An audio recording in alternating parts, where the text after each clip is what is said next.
Dobrý večer. Good evening, everyone. I'm Mensch Antony, director of the Czech Center, and I'm really delighted to welcome so many of you to the launch of a very special book of poems and drawings, The Gravitational Field of Inexpressible, by Czech poet and architect Pavla Melková, and the leading British sculptor Antony Gormley, who joins us this evening to continue the artistic dialogue that I have to say started 6 years ago in Prague. I might say in this unusual dialogue, as both our guests are well accomplished in other professional fields, thoughts on essence of life will be transposed through words and drawings, and will be further coupled with a reading of poems by translator and poet Joshua Mensch. The first part of the evening will consist of introductions of the book by Pavla and the projection of Antony's images and the stage readings also of Pavla's poem, followed by dialogue between Antony and Pavla. And then the evening will conclude with the Q&A with you, the audience, and the book signing. So needless to say, you might have noticed the table in front of the cinema, so feel free to, the book is available for purchase this evening here for a very special price. So before I turn the floor to our guests, let me do a bit of the proper introductions. Let me allow to start with Pavla Melková, who is multi-talented in many professions, I have to say. She's a practicing architect, visual artist, poet, and writer. Her recognized architecture is visible throughout the Czech Republic, where she has won numerous professional awards, including the Architect of the Year, the Prague Mayor Prize, and also the National Prize for Architecture. She has published a number of books on architecture, most recently The Humanistic Role of Architecture and the Architecture of Reciprocity. I believe there's on the table as well. She's also an author of 2 volumes of poetry, The Edges of the Day and The Inner Time. I'm aware that there's no need to introduce our second guest to this audience here in London, but nevertheless, let me just say that I'm very pleased that Antony accepted our invitation, as he is very well acclaimed sculptor, is known for his installation and public artworks as well. His work has been widely exhibited throughout the United Kingdom and of course internationally. He had a major solo exhibition prior to COVID, I have to say, at the Royal Academy of Arts in 2019. And there's a number of permanent public works which you can view. We were just discussing before we came down here, one of his mostly known sculpture, The Angel of the North, which is at the Gateshead, or another one is another place at Crosby Beach, to mention just a few. Let me just say that Antony was awarded by many awards. Just mention some of them: the Turner Prize, the South Bank Prize for Visual Art, and also the Obayashi Prize. And 26 years ago, Antony was made an officer of the British Empire, and a few years later received a knighthood. So last but not least, I also like to introduce our third guest, which I already mentioned, is Joshua Mensch, who is a poet and translator. He's based in Prague for the last 20 years, but is also writing poetry, and his last volumes and poems is Because, a lyric memoir. So with that, I like to wish you an enjoyable evening, and I like to turn the floor to our guest. First, we'll start with the book introduction by Pavla Melková.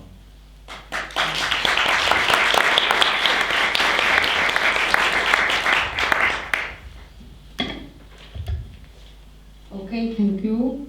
Thank you for coming. I would like to thank also to the publisher of the book, Kant Publishing House, to the graphical designer Robert Novák, Joshua, translator, and most of all, thank you, Antony, and also Czech Center too. We could be here. The book is a continuation of a series of book formats such as this, in which I explore the possibilities of dialogue between the language of poetry and the language of visual art, where the images are not illustrations to the poetry, and the poetry is written to suit the images, but both co-create a common theme. And the common theme of this book, our book, is about searching. Simply about searching for the shape of the essence of things, which we cannot see exactly, nor can we describe or draw it. We only try to approach it. And this book is about the ways, the line, such approach. This book has 5 chapters, and each is about one way, one shape of such way, which is just common in the language of the poems and drawings. And chapters are directing, encircling, overlapping, intersecting, and permitting. And I hope our book invites the reader to lure you to the dialogue. We could say that through it, through the text and images, one can then perceive the real world around him, perhaps a little differently than before, to open it up to a certain perception and experience. And now we would like to read and show you Antony's drawings from the book, each chapter and each poem which belongs to the chapter.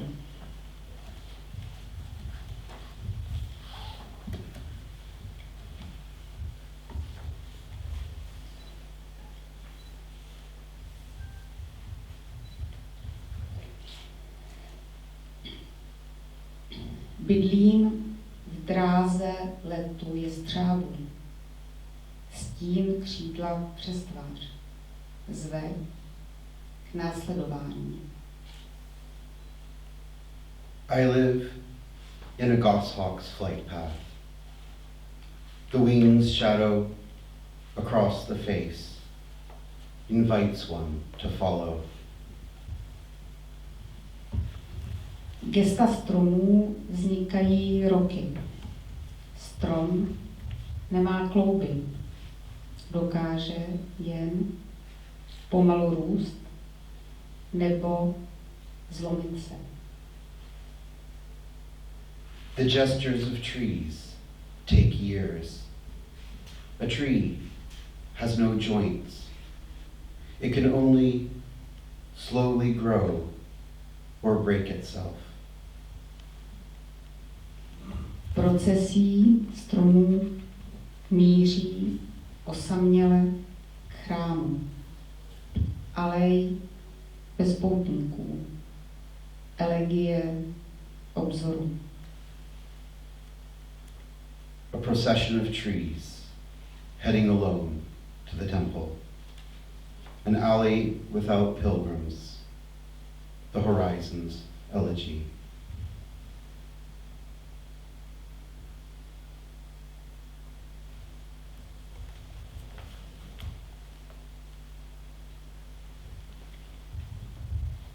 Větve lip lehce krouží s vichřicí. Kdo tančí, toho vítr nezlomí, kámen nerozbije, hrana nerozpoltí. Linden branches lightly rotate with the whirlwind. Whoever dances, they, the wind won't break. The stone won't crush. The blade won't cut. Říci to krátce, jako hvízdnutí pěnkavy, zařichtání koně, štěknutí psa, výkřik sojky, zalkání srny. Tak sevřeně, plně, jasně. Say it briefly, like a finch's whistle, a horse's whinny, a dog's bark, a jay's cry, a doe's bleat. So tightly, fully, clearly. Kůň stojí nehybný, kamení tíhou deště. Přejímá obrys hor, temní soumrakem. Strážce pokory stojí při nás, za nás. A horse stands motionless. Stones under rain's weight assume a mountain silhouette, darkens in twilight. Guardian of humbleness stands by us, for us.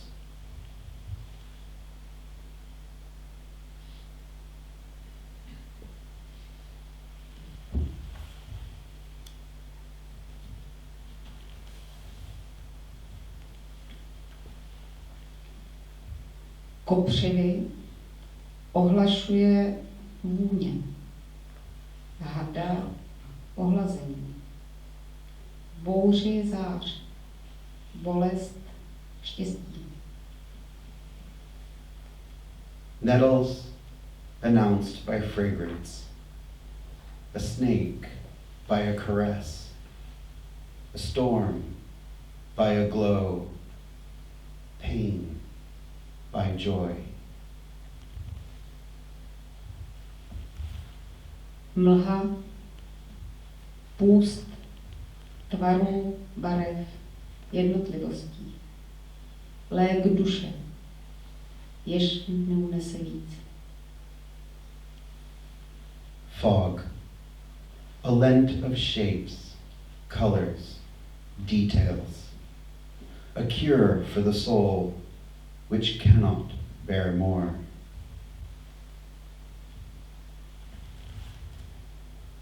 Na co mysleli stromy na jaře, v létě, když střádali mízu barev?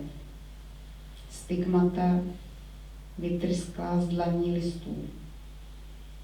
Karmí touhy, žluč štěstí, umbra lítosti, rez strachu, nach lásky, zlato odříkání.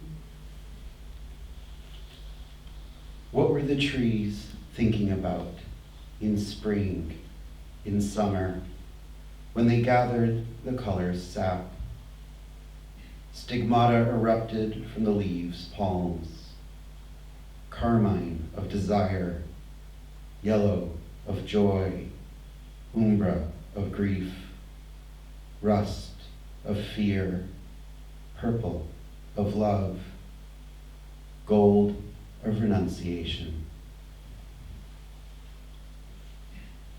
Svist křídla, křiknutí straky, škrábavý pád listu, tak blízko, že zvuk se stává hmotou a párá, poslední ochrannou vrstvu těla.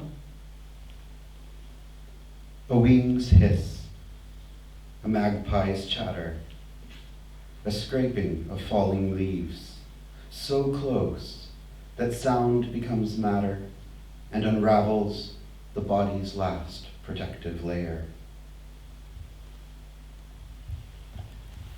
Kopretina.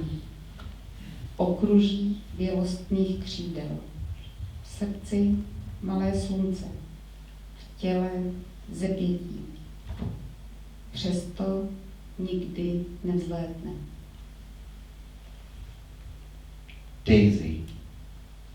A circle of pure white wings. In its heart, a small sun. The body forced upward. Yet it will never take off.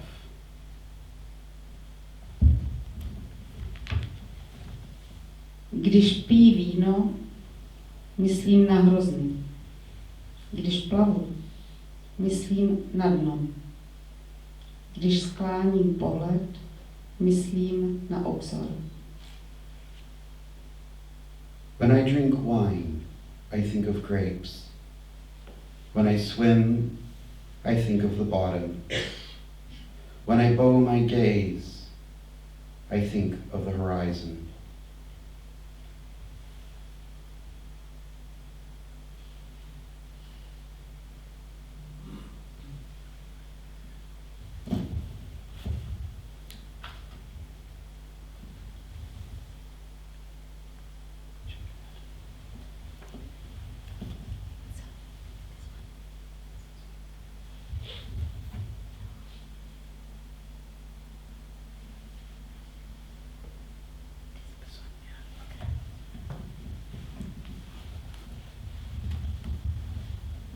Computers.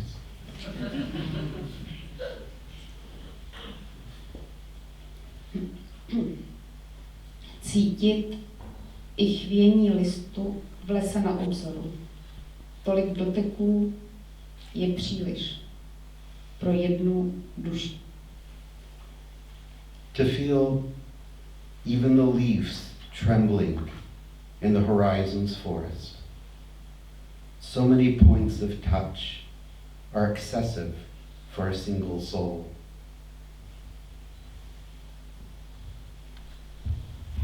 Hřeb nesmí zůstat v půli cesty.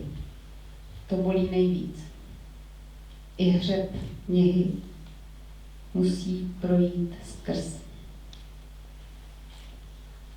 The nail mustn't remain halfway out. It hurts the most. Even the nail of tenderness must pass through.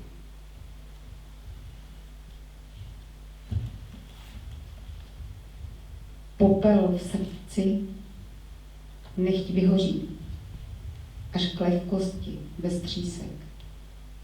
Teprve v ní se zmizelé tvary vrací. Ash in the heart, let it burn to the point of lightness without splinters. Only within it do vanished shapes return.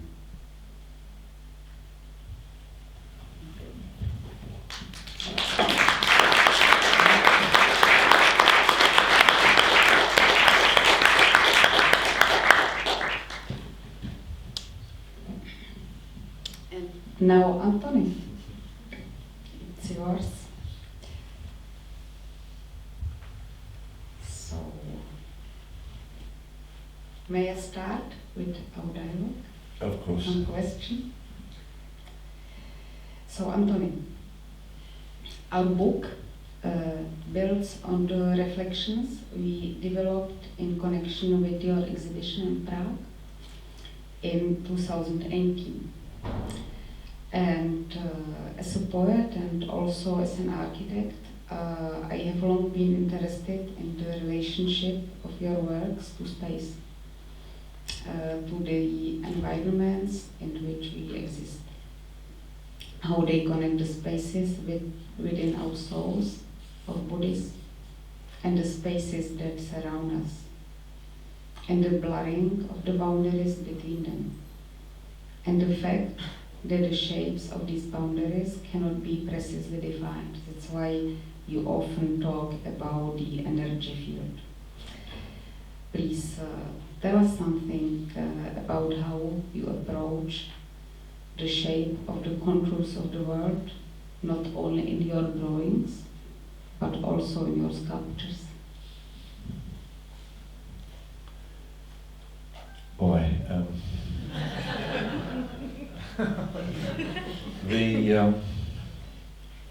I mean, this is in a way redundant. We've just listened to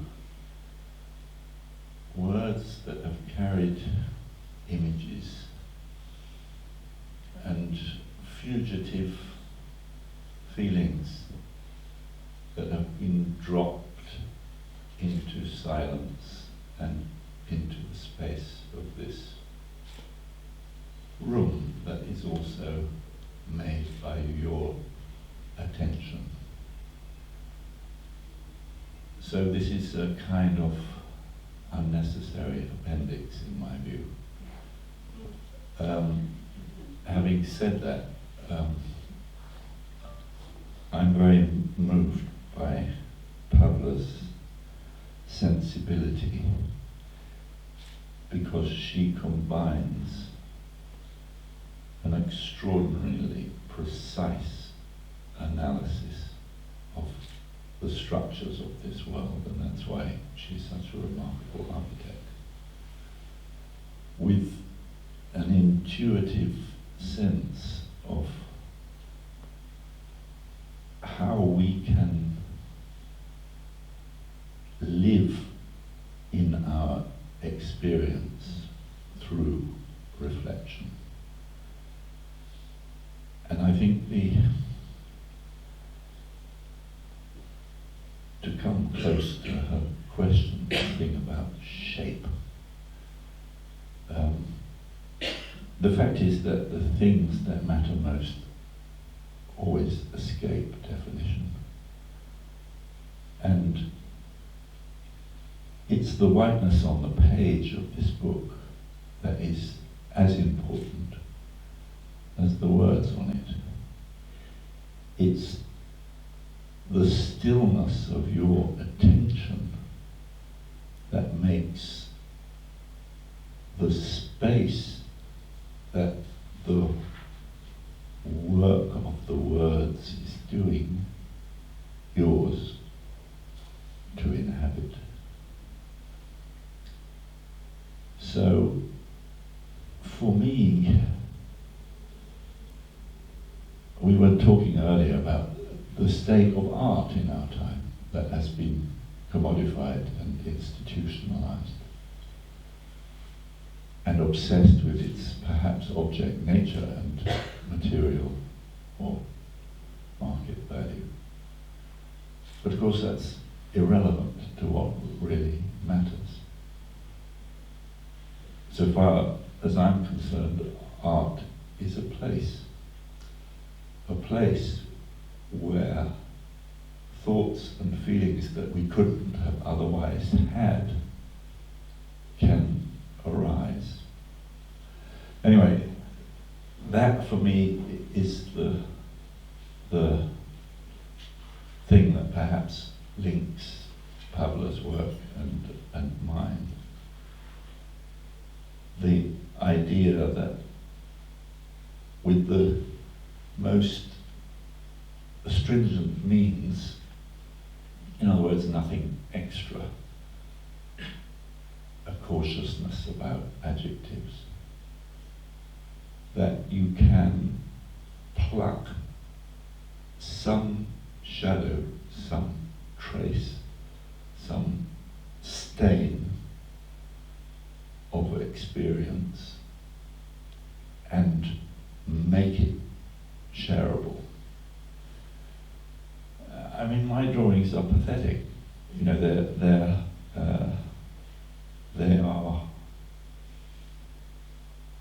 they have more in common with a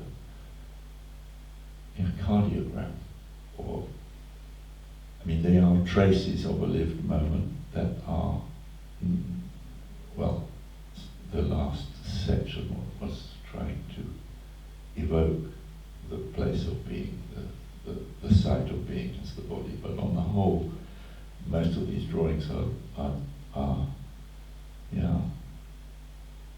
lines often, or washes, that are not trying to define a shape, but somehow create a web in which some idea of a being could arise. And I think that's for me the beauty of the poetry is that it is inviting us to inhabit, as it were, those spaces between words that have been again dropped into the stillness of our attention. Sorry, I don't know whether I've answered your question.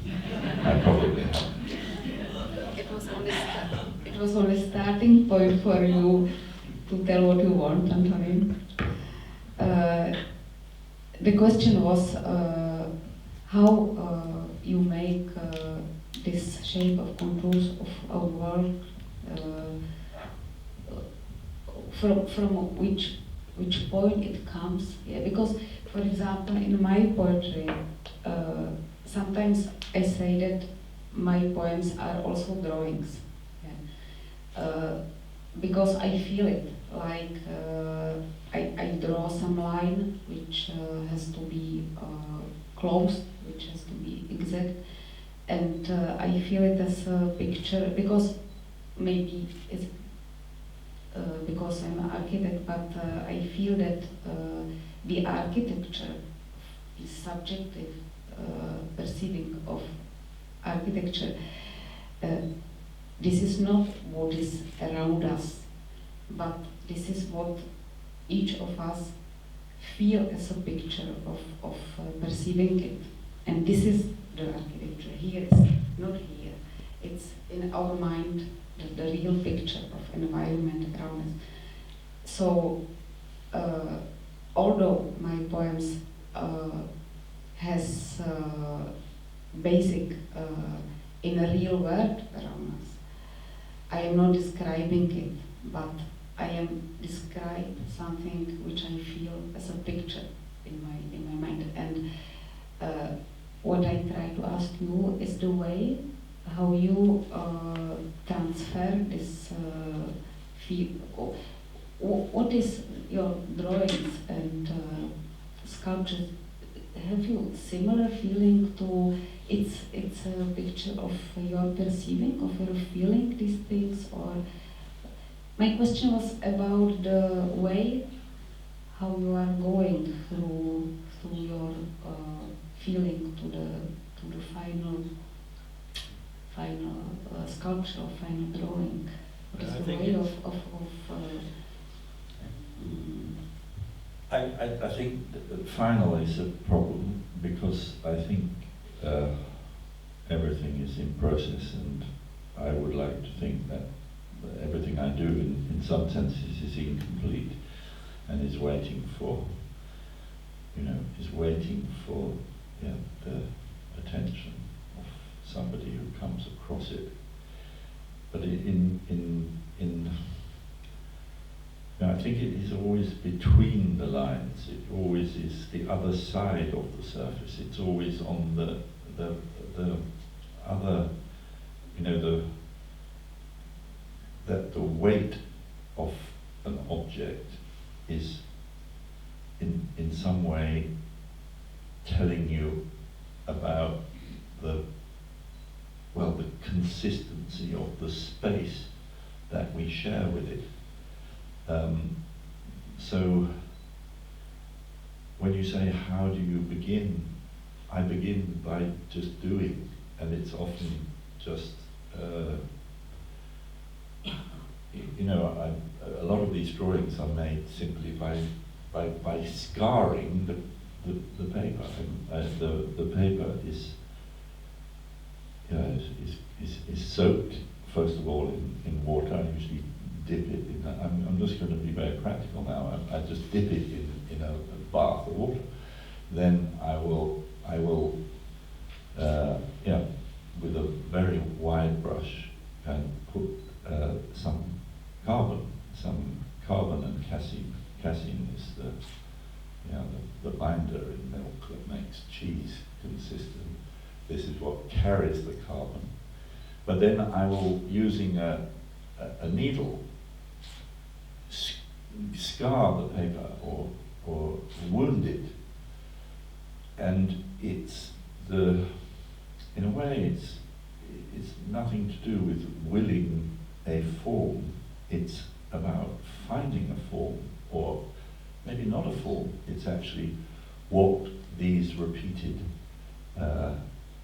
lines, traces, marks do to the paper and then to each other, and then how this ground begins to work with itself. So the scars in the paper suck the pigment along with more moisture and end up being darker, and often they have kind of slight penumbra around them. And this is not a picture of something. This is the trace of a moment of lived time that then becomes, in a way, kind of concentrated. And there are bad drawings and good drawings, and I'm not even sure whether I can tell the difference well enough. I mean, I throw away as many, or maybe more than I keep. But when you say, how do you begin? I think I begin, everything to do with preparation is so important.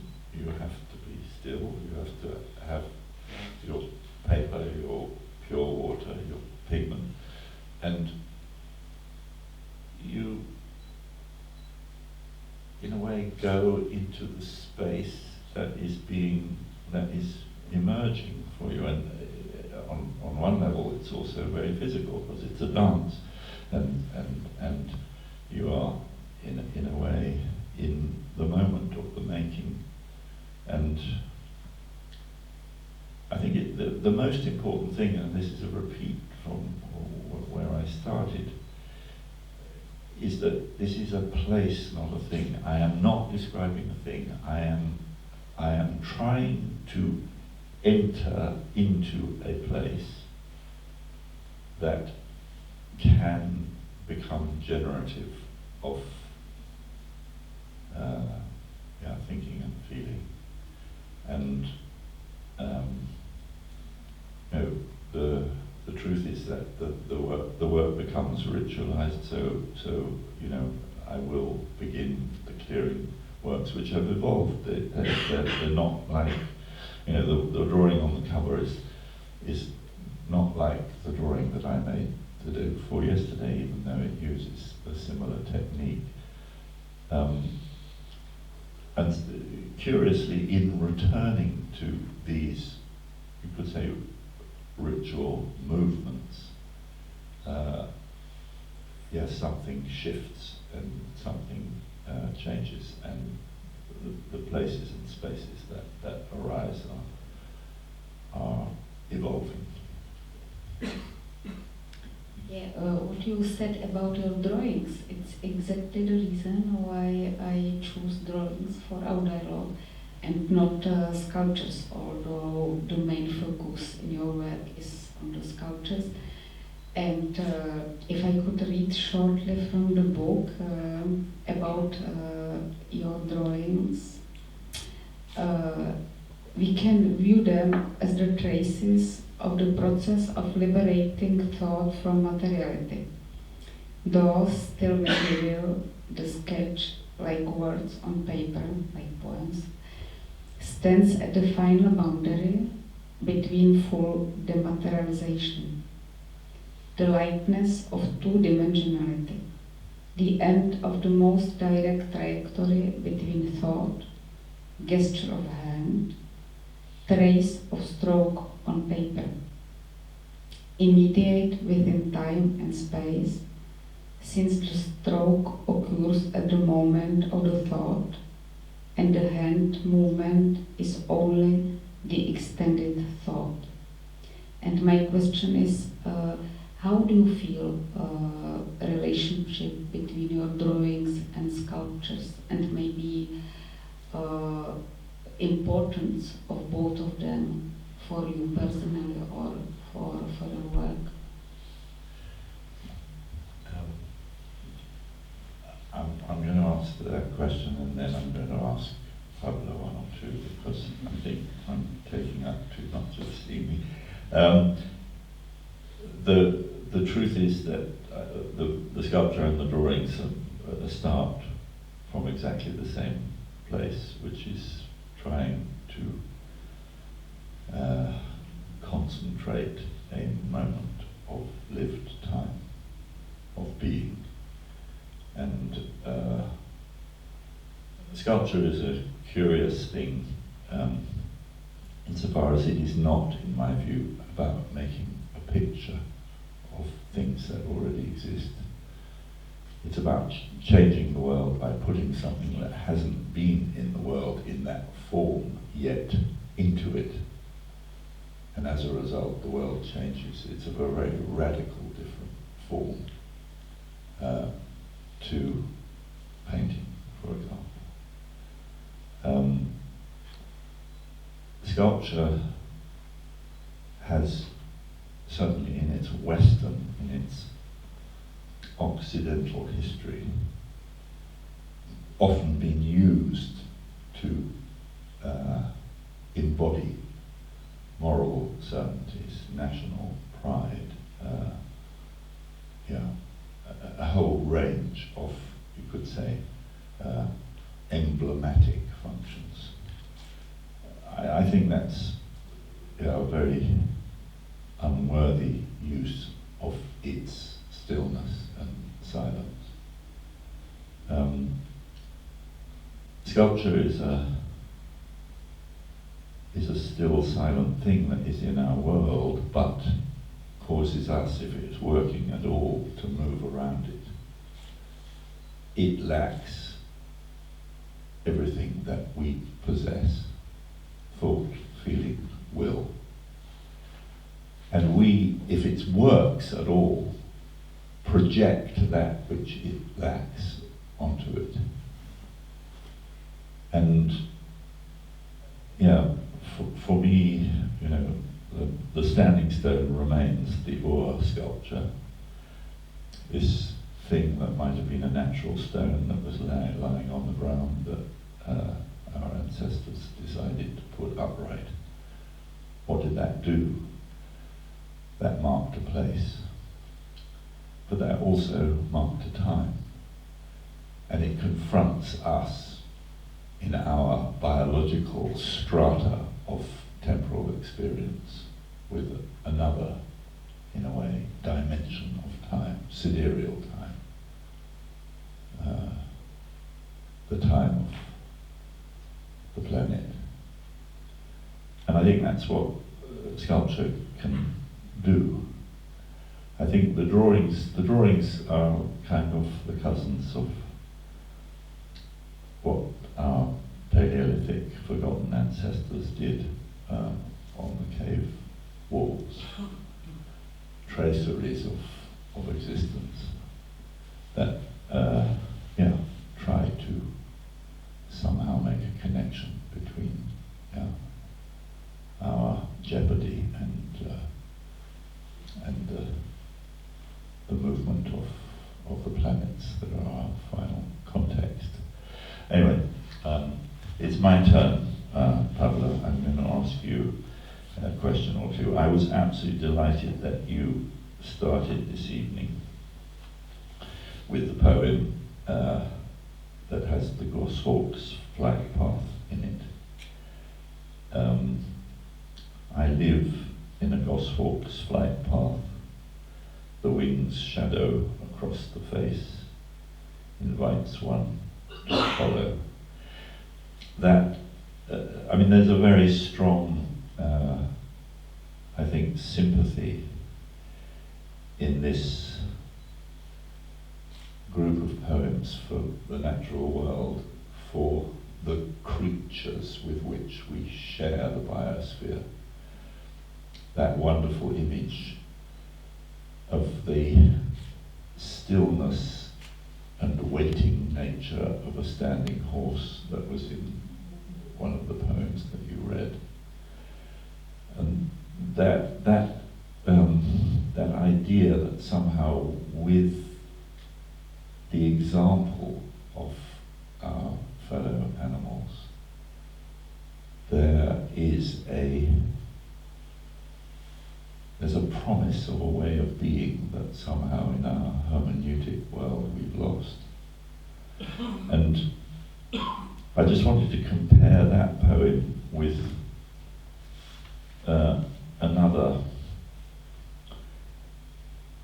What did you forget of mine that you're still coming back?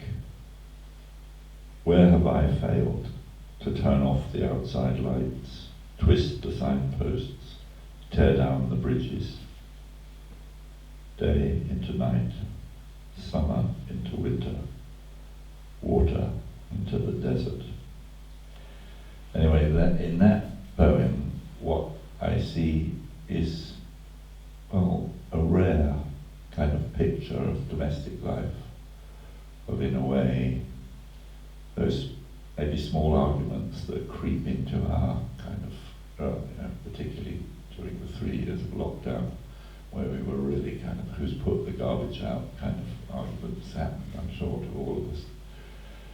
But it's interesting, in Pavla's work, what I feel very deeply is that there is this consolation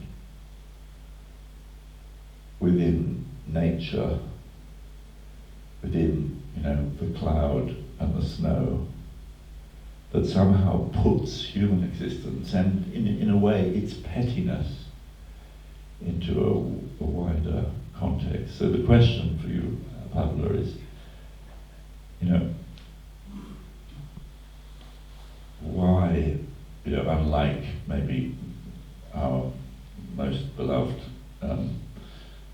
British poet, Philip Larkin, you turn away from, you could say, human intimacies towards, in a way, the events of nature for your subject matter.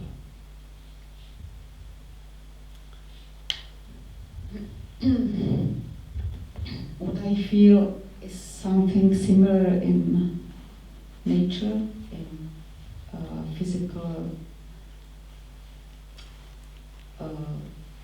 men's environment, could be architecture,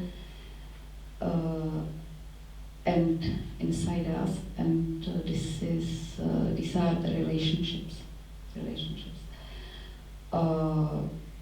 and I see the same relationships, maybe space relationships like sharpness and softness, or openness and closeness, and so on. And I feel the same, for example, in this room, the sharpness of the corner, the openness, and so on. And the same in the nature. What stone could make, or what tree, what openness of sky could have relationships with some hardness of something. And I think that what we feel inside us, fear, happiness, and so on,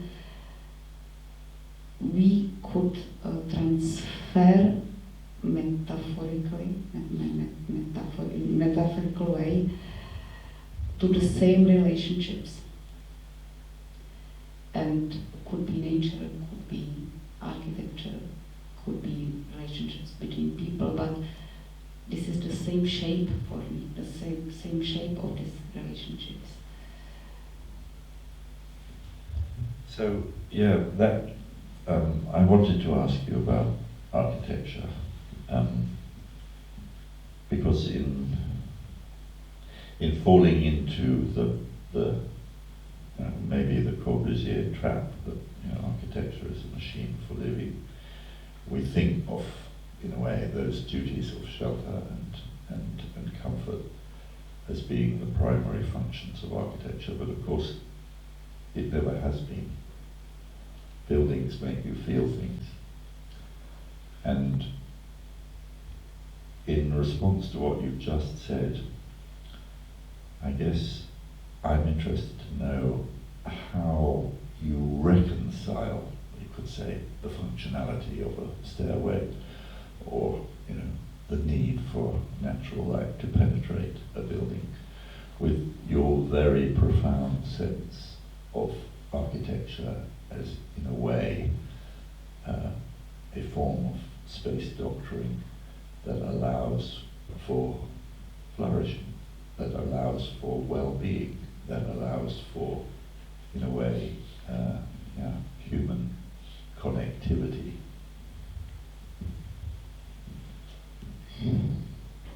Maybe close to our topic, which is language of art and language of poetry. And for me, the same important character of architecture, one of important characters of architecture is also language. The way how the architecture communicate with us. And I believe that I think there are three languages. One language is how we as people perceive environment around us. The second language is how you and me and Joshua could interpret environment through language of art. And the third one is the language from which architecture communicate or environment communicate with us as people. And I believe that we as architects have to use this language, and that it's important for us to know it, to know how people perceive environment. And I believe that all these four languages is one language, one the same. And what I try to do as an architect is to understand this language and to be able to put this language into the architecture, and then this architecture could speak through this language to the people. So this is one circle and one language for me. But you haven't talked about material, about the, in a way, the stoneness of stone, or the reflectivity of glass, or the weight of concrete, or how does that, because it seems to me that architecture is as dependent on, as it were, the resonance of material as it is on the spaces that are kind of created, displaced, or put into relationship one with the other through them. Maybe it's a reversible process, yeah, because maybe I could first imagine the final point, how the man will perceive the architecture we propose in the moment. So, for example, when I could imagine this feeling of stone, this feeling of material, which is in the poems also. So then I could put it in the real material. But I start with this imagination how people will feel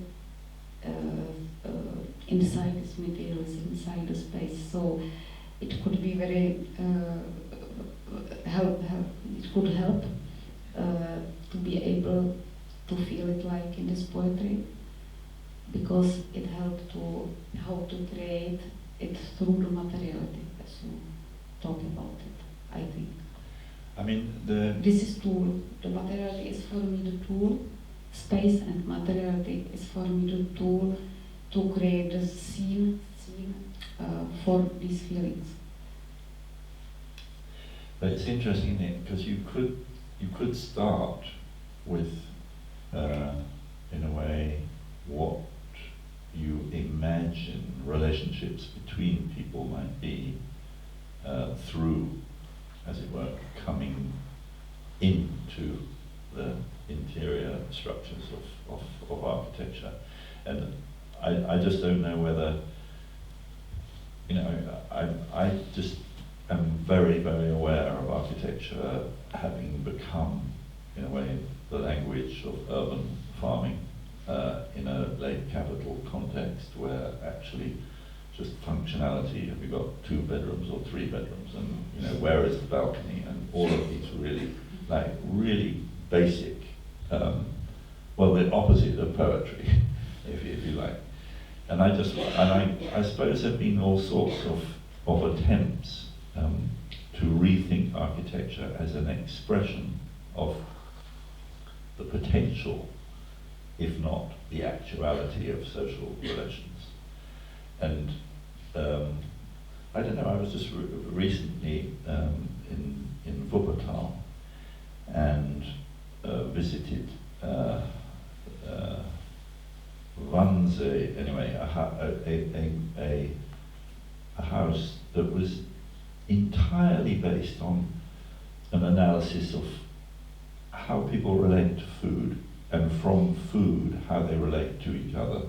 So the whole of the house was seen in terms of mobile diagrams of how the life of this house would move from the kitchen to the dining room, to the living room, to the bedroom, and what the density of those, as it were, or the if you think of it as a river, how wide and deep the river between the kitchen and the dining room was in relation to the width of the river from the dining room to the bedroom. And it totally transformed my understanding, because we always think of architecture in a way from the outside, and in terms of the arrangement of boxes, and in those boxes then all of these prosthetics that in the culture of the chair in which we live, we fill those boxes. And anyway, for me, it was a bit of a revelation to see this organic, the basis of architecture being, well, how are we living, and can the architecture in some way encourage and understand these human, as it were, habits, and create a habitat that responds to that. Anyway, a very different way, rather than starting, as it were, with the idea that we have to contain and shelter, starting with the idea of the processes and human interactions that might happen first.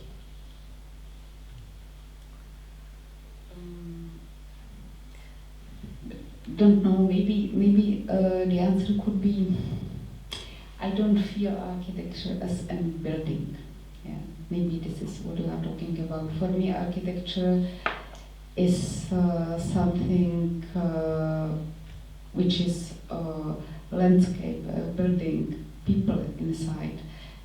I say that architecture is not the object, but the life in the object, yeah, which is very close to my theory of the picture of perceiving surrounding environment. And also, I believe, and I also teach it in our university, that making architecture is not only to make physical environment, but also talking, writing. What we are doing now, I think, is in some way also making architecture environment, because we are together thinking about something which change our mind, and this way it also change our perceiving of architecture. So for me, this is a very wide term,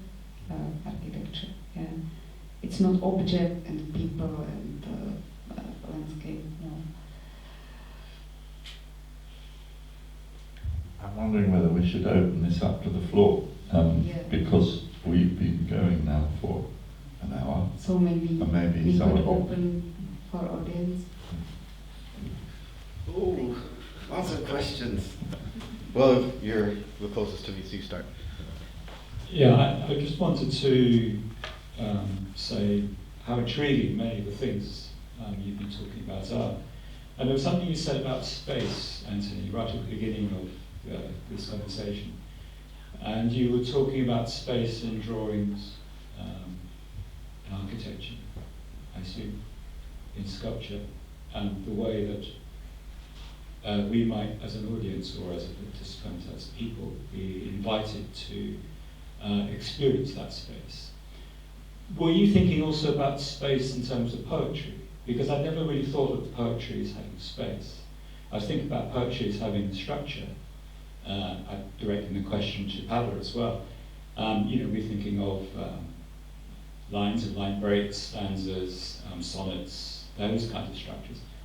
But I hadn't actually thought about space, that those structures might create space within a poem. And that made me reflect back onto Pavla's poetry as a poetry that is about space as much as about formal structural things of experience. And is that the meeting point of you two with this book, these drawings and the poems? Are they talking together about experiences of space? Can I jump in? The fact is that it didn't need Stephen Hawking to tell us that space is a dimension of time and time is a dimension of space. And I think what Pavla's poems are full of is temporal interval.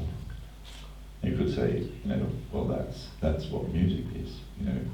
It's the silence between the notes, or the relationship of the shape that the notes make to you could say, the silence around them that is what carries us. And I think, I think that time cannot be divorced from space anymore. It's enough.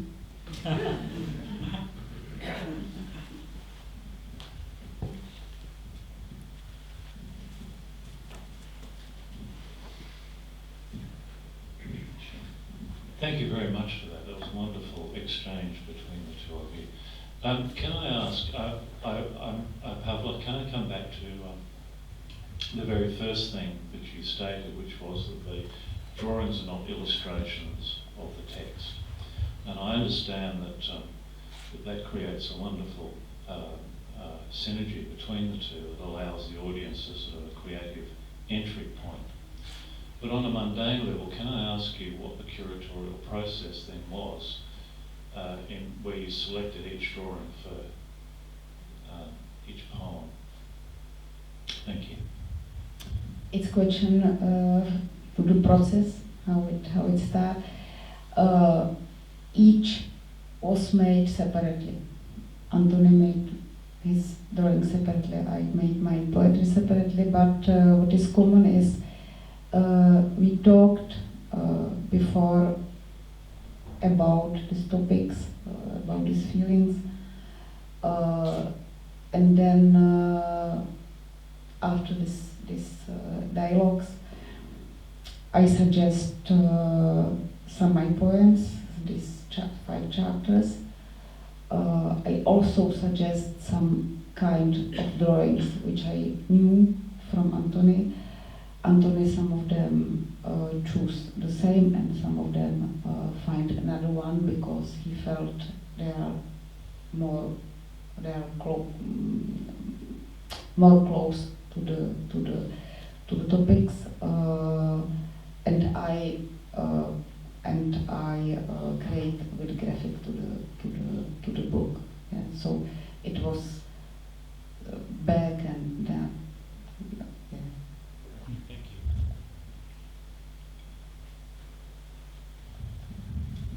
Hello, thank you. This is slightly related to the first question, but I really wanted to thank Antony for what aroused in me a lot of thoughts about time in relation to space, and I couldn't help thinking of angels over the Thames, but in particular, in relation to the natural world, of course, the tiger doesn't have that problem, does he? The tiger springs. He doesn't do a drawing or think, I would like to represent that, but how should I do it? So to that extent, I'll try to keep this short, but I really wanted to pick up on this tension, which is never going to go away. And that got me thinking on architecture and architectural, of course, so this is the word. So we've got the gap already in the beginning. The idea comes forward, and we're never going to catch up with it. So you go and design the building, and a lot of things might happen in between. Eventually you've got building done from an idea you had X years ago. So it's not quite what you wanted. And you can see what I'm getting to, that essentially we're discussing space-time, and it will be a problem in language forever. That's really all I want to say, that you're trying, I love what you're doing, but it's always that trying to catch up, and yet we have discussions as though we can solve all human problems, where all our problems is that we have language. And here, I don't speak enough Czech to say this in Czech. You see the point? Thank you. It's not a question, I suppose. I'd like to hear what you think about The gap between language?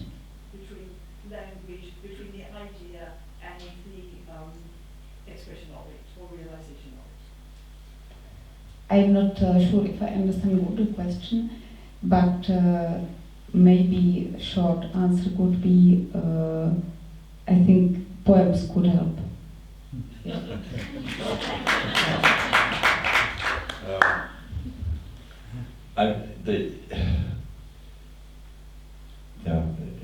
It's tempting to try to quote Wittgenstein at this point.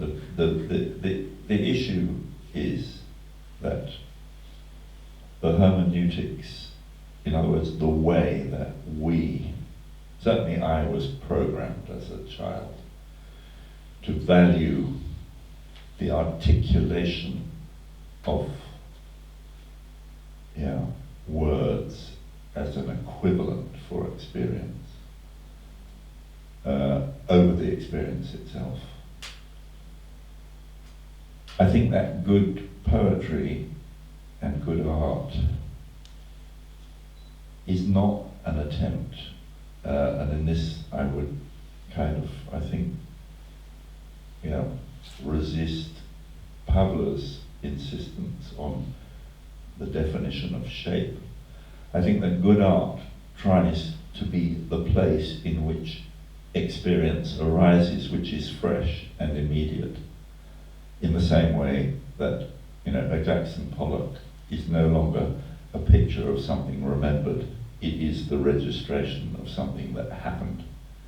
And that's a liberation. It's so important, that liberation, the liberation of art from the duty of representation. And you could say that's the problem of language as well, that the word is not the thing. So, to that degree, I have a bone to pick with St. John as well.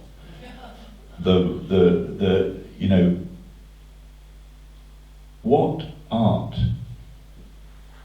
music, poetry, sculpture, filmmaking can do is return us to first-hand experience and relieve us from the burden of the hermeneutics of symbolic language.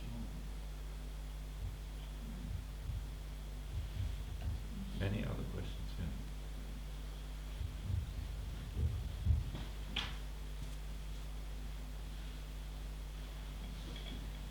Thank you for those presentations, and following on perhaps from your last answer, Antony, but to both of you, I'd like you to address the transactional nature, if you like, of your work, drawing, sculpture, poetry, architecture, with the audience. Is your work in some way completed when the audience, reader, viewer then sees it, responds to it, and while you can't control that. You obviously have some idea of how you would like us to respond to that. So could you just address that question of the audience or the viewer somehow completing the work?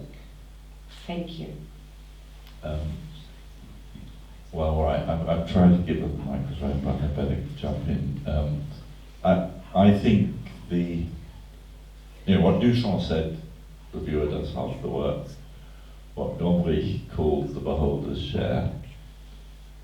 I think never if you believe in the kind of history of art that I was taught, never has it been clearer that the function of art has radically changed by the processes that have been at work at the end of the 20th century. That now, I'm desperate to know what Joshua was whispering to Pavla there. But now that the idea that it is a participatory partnership between the artist who proposes and the viewer who in some way responds, that makes the work. The work doesn't exist. The work has zero value, whatever Sotheby's or Christie's might say. The work has zero value until the viewer is prepared to invest the necessary attention and therefore then the feeling and the thinking into the work and make something of it.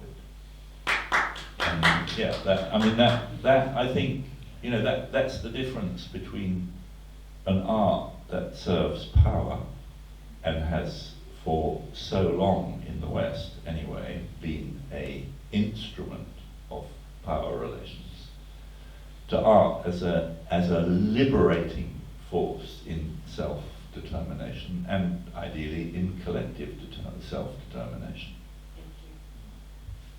Yeah, I think it's about immersive art. Yeah, immersive art, sculptures, drawings, and poetry, which exist only through you perceive it through it. So it's not representative, but immersive, I think. One more. Two more.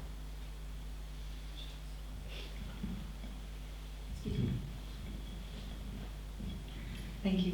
I wanted to pick up on what Antony talked about, the fluidity of the environment of the house you've visited.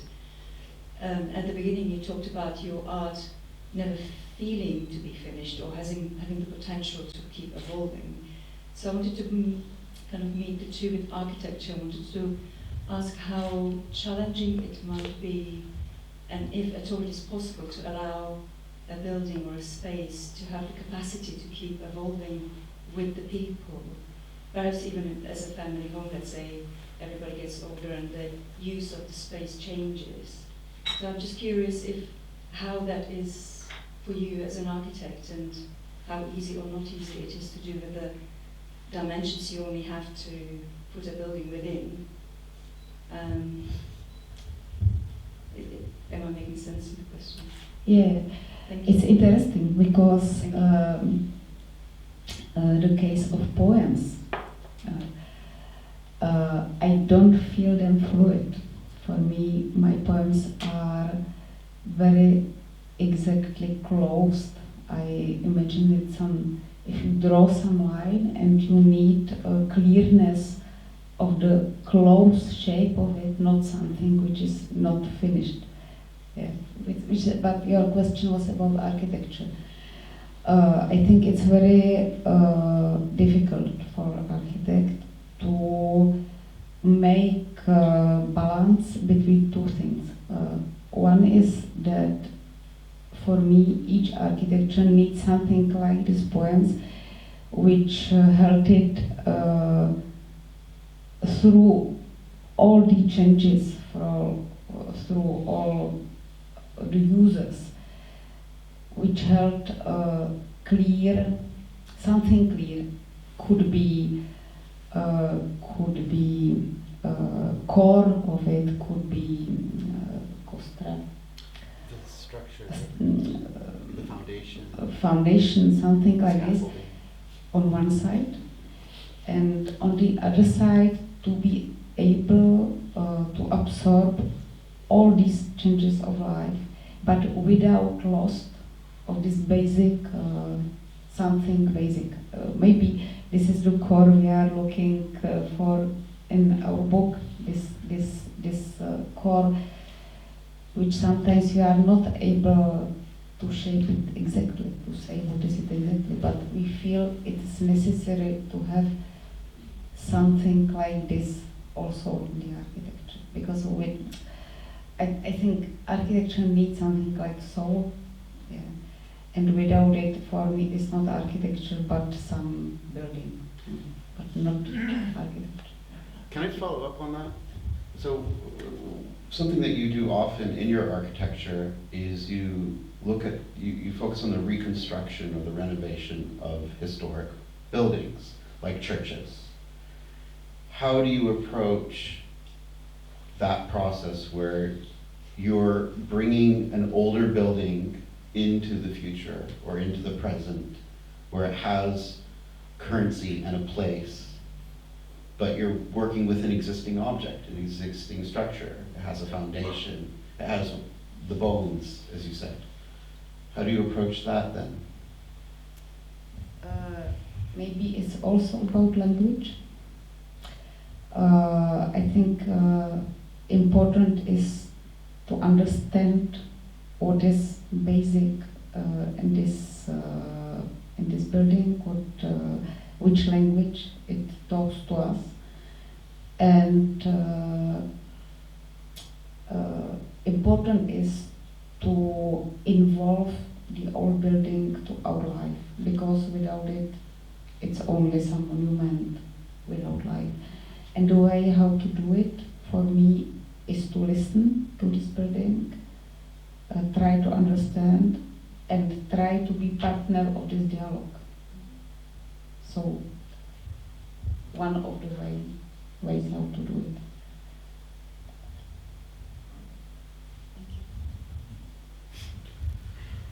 Well, that just sparked more questions.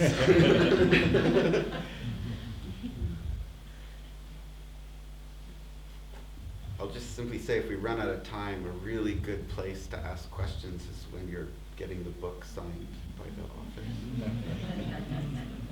I have a question for Pavla. In your talk earlier, you said that architecture for you is not a building, but it comes from here. It's about perception. And when I was studying architecture, I read a lot of texts that cite Merleau-Ponty, and I never knew what he was talking about. Have you ever read his Phenomenology of Perception, and how do you interpret his thought? Which thought? Merleau-Ponty. Yeah. I am not able now make this philosophical disputation about Merleau-Ponty, but sometimes because I also write theoretical books, sometimes I have a dialogue with it, but I'm not able to make this philosophical speech here now, so sorry. But maybe Joshua could help, or Antony. Yeah, what about Joshua? Come on. What? A small discourse on phenomenology. A small, you know. Because Okay. late evening, He's gonna do it. late evening, English, which is not very close Give it to Joshua. language Come on, for me, he's raring to so go. I'm sorry, but please not such kind of question to me. Joshua, have The a go. horrible irony of this, of course, is that my father is a Husserlian. He's a phenomenologist. And he might watch this video, so no. Okay, what were you Okay, whispering? What were you whispering to Pavla? Well, oh gosh. I was whispering what she said in Czech. I was rephrasing it a little bit, I hope fairly, which was basically, can art exist without an audience? Can a poem exist without a reader? Can architecture exist if it's uninhabited? You both seem to agree that it couldn't. I would probably disagree with Both of us. both of you. I don't know if that's, so you want to go too deep in the weeds. And I just think about the history of art which goes undiscovered and still exists. I think of the... No, but hang on a minute. Okay. No, but this is a really interesting question, because I think that the desire to make shapes, to make places, the desire To make, in a way, the invitation doesn't need to be answered immediately.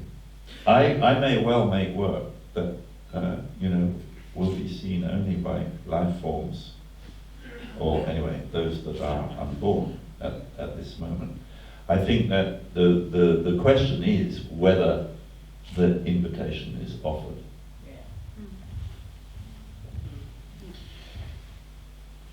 Well, I think it's part of a conversation, right? There's the creative act itself, which you described in your own drawing as focused less on the production of an object or the objectness than inhabiting a particular time and space. Yeah. And that time and space requires movement. Without movement, you don't have either time or space. You need materiality. And materiality. And another point that you made, and I think it worked with what Pavla said. You talked about how, and I thought this was very interesting, how a sculpture stands as an inner object that you must navigate around.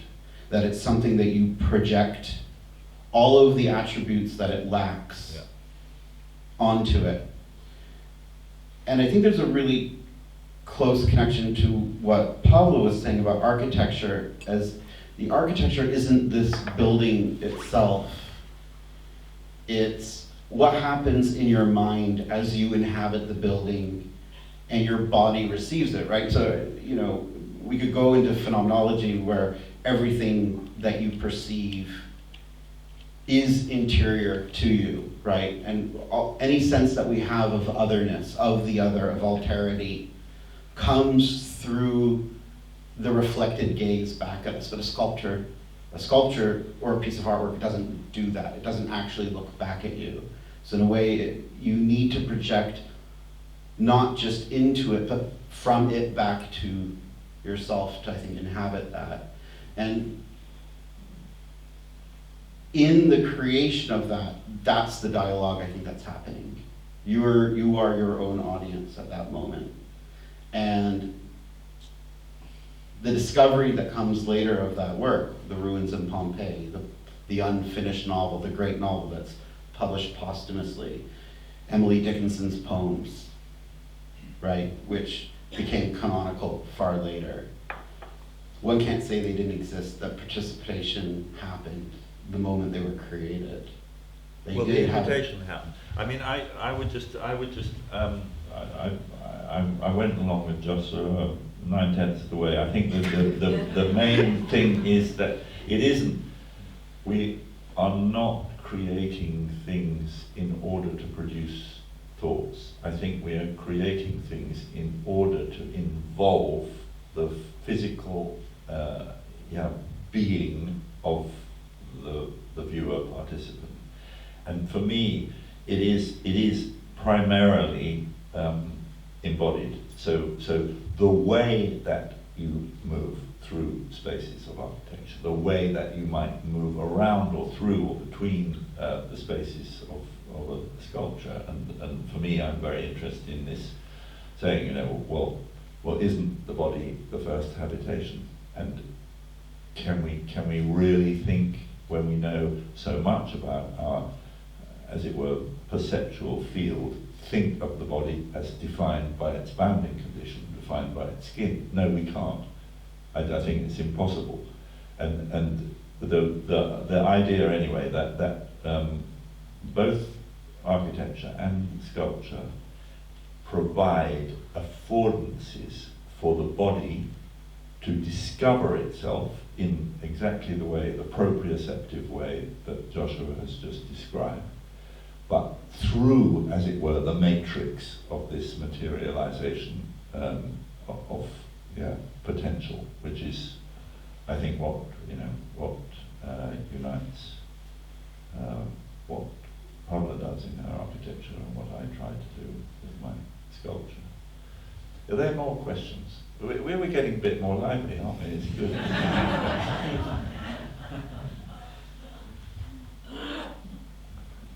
Thank you. Sorry. I wanted to ask Pavla a very similar question to one you asked Antony about the relationship between his sculpture and drawing, about the relationship between architecture and poetry for you and the importance of both. I talked a little bit about it before.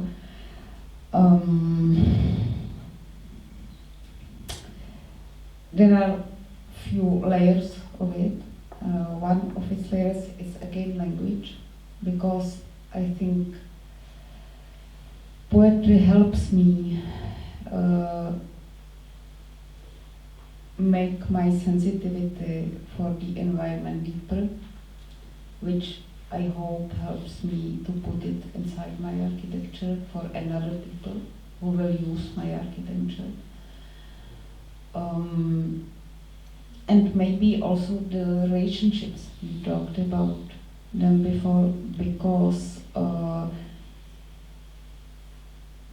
poetry helps me find these relationships around us, and then materialized these relationships into architecture, because these relationships are a little bit abstract sometimes, but I could materialize it to the architecture, for example. Yeah.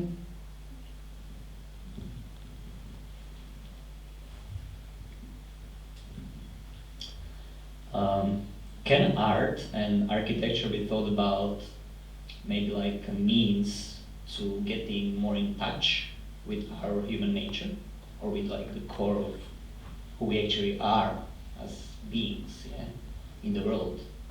And like my question would be, if that's the case, don't you feel like globally as a humanity, we are maybe losing our ability to use art as a means to get in touch with ourselves, and basically losing touch with ourselves, yeah, like taking all things together? And I think this goes together with your talking about the hermeneutics and like getting basically locked into the structures of our language, yeah, and the audience being able to interact even with the art, yeah. And for me, like there needs to be some maybe critical degree of perceptibility in audience for the art to actually be able to induce some experience in them. And like if there's like a danger of losing this link even. Yeah. I don't agree with your last statement, but I think your previous statement is very relevant, particularly in a moment in our sapiens evolution where the virtual and the visual term have become so dominant. The degree of the time that we spend in relation to digital imagery, the presence of screens in our lives, the way that you see people sleepwalking they're present but absent because they are connected to these smartphones that in some way are supposed to be connecting, but in fact distancing instruments. So why is art important in this era of our where in some way our intelligent machines have taken over from both moral decision making and in a way navigating the decisions that we make in our domestic lives? Well, it's absolutely vital that art takes that central position of giving us the foundation of first-hand experience of our own being. There's only one subject that art has ever needed to deal with, and that is life, and what it feels like to be alive, and then maybe what counts as a good life. I mean, that's all. It doesn't need Aristotle to tell us that. It's so clear. And we're living in a time of mass distraction. Out of control late capitalism that is entirely based on creating false needs and has absolutely no responsibility. And I think that, well, maybe it's a heavy burden, but art can relink us with the sovereign value of individual experience and self-determination. Sorry, this is now sounding like some political track, but it's so important. I mean, when art has been devalued to the point where it's actually, you know, the last like auction price that gains people's attention, you know, it is in a dangerous place. Art is made to be shared. Artists, you know, I don't have a choice.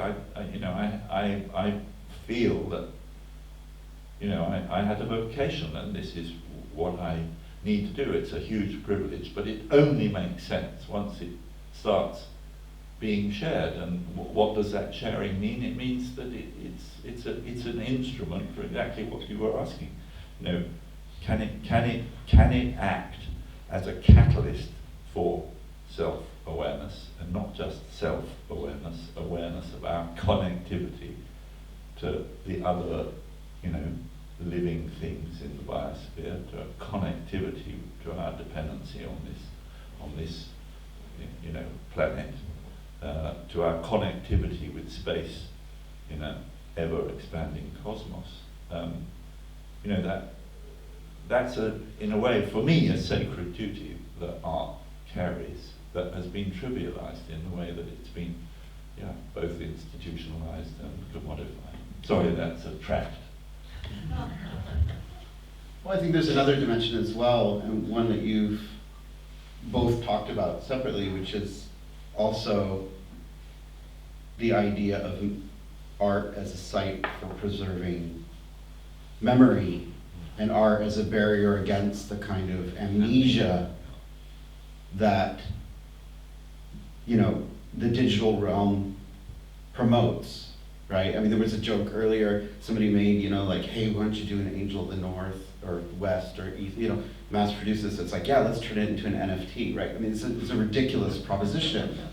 Let's turn it into something totally not monumental and temporary. And then you started talking about what that sculpture means as a site of memory. And at the same time, we were looking at this book that Pavla produced of her memorial to Jan Palach. Jan Palach is this Czech dissident who immolated himself to protest the communist regime.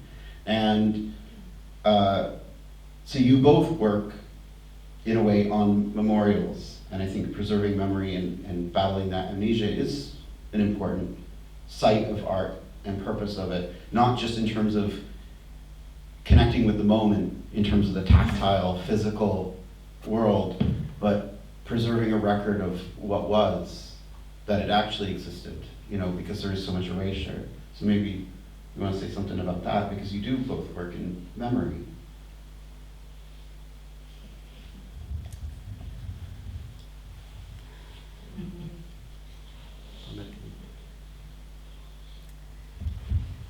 Maybe not only about memory, but back to the question of the role of the art.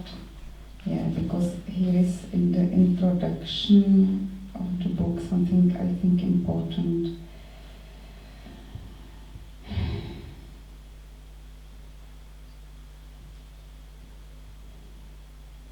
Yeah.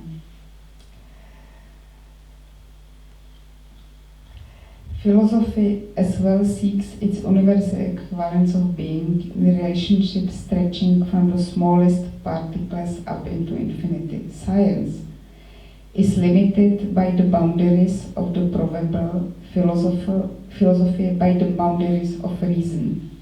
Only art holds the capability of reaching beyond these two limitations, which is a little bit answer to your question, I think. Because I think art is only kind of tool, yeah. But what is important is what we want to say, the content of what we want to say. And this is all about art, and architecture is only a tool.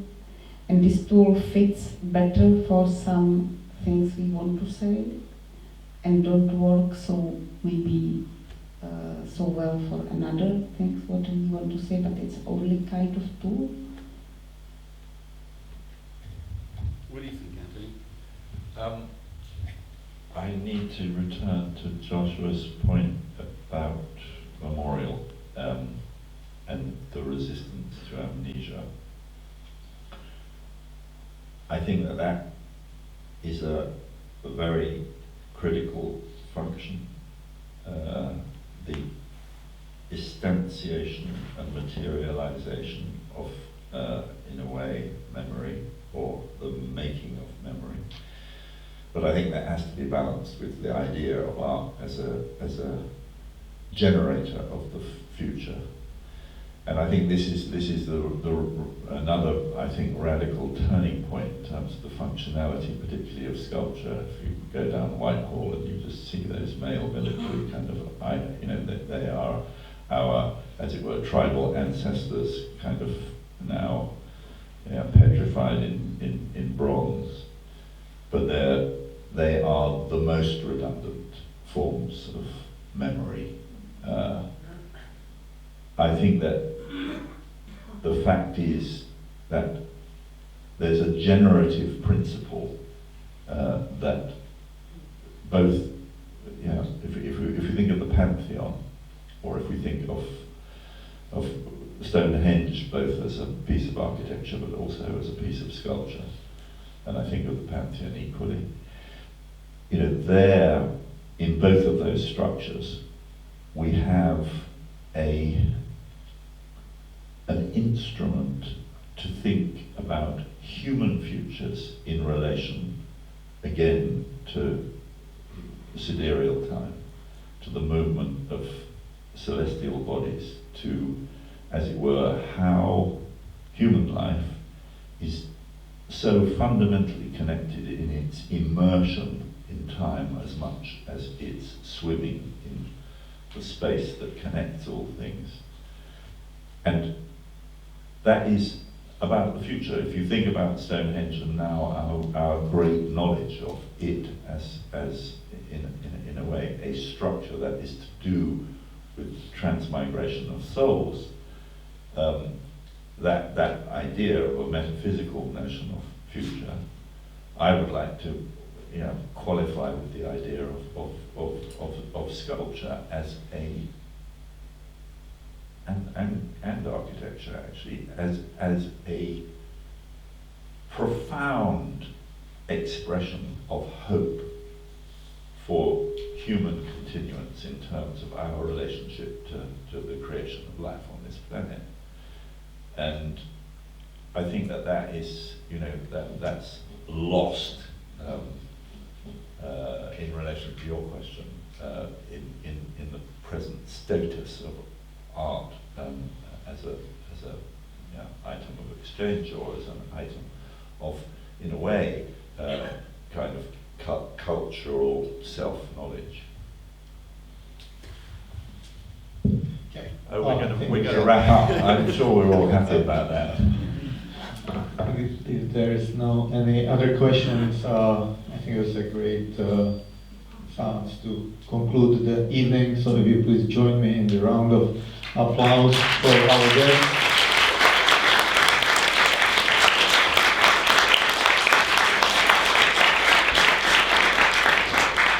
I just wanted to finish the sentence for the wonderful evening, the poetic one as well, definitely for the first half of the evening, and clearly the intellectually stimulating the second half, which really invites us perhaps to continue the discussion of a glass of wine or beer, and perhaps the other questions, more philosophical, might be answered as well. So thank you all for coming. I would also like to invite you to some other events. The nearest one will be next week, 1 week from today. It's going to bring us actually back more to the, from the poetry, more to the real politic. It's going to be screening film about the rise of Putin, the most sought the word criminal today. It's called Putin Witnesses, and after the film we will launch a book here on Russia by the Oxford-educated Judy McFlynn. So it's also promising to be quite interesting evening, and the following week I have a discussion with the prima ballerina from the English National Ballet, so something very different but also very pleasing. So once again, thank you for coming and enjoy your drinks.